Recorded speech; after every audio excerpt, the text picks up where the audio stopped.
د خیبر پښتونخوا قبایلي سیمې خیبر په باړې تحصیل کې د ګورنمنت میډل سکول عظیم کلي د شپږم جماعت زده کوونکي په خپله مرسته د کاټن نه کښتۍ جوړه کړې ده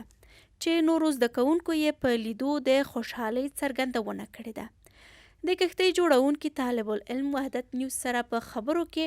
د سکول د ودانۍ او لبارټرۍ د جوړېدو غوښتنه کړې ده. د حکومت نه موږ دا مطالبه راوړو چې دلته موږ له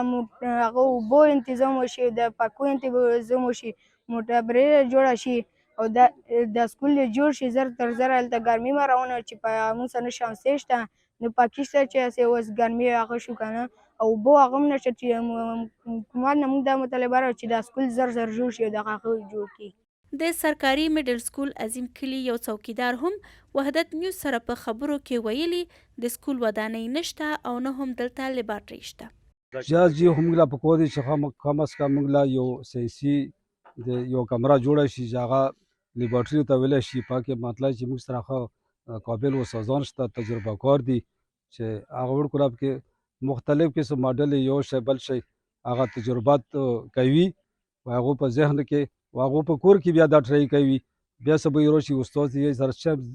جوړ کړي، څه زده کړي، څه د موږ کې شته نشته دی. نو جی موږ حکومت ته ډېرې مطالبې دي، والا دې وکړي چې حکومت دا کوشش وکړي چې سکولونه ترقي ورکړي، بلډینګونه یې جوړ کړي، انشاءالله دا وړ کې ډېر په مخ ترقۍ به روان وي.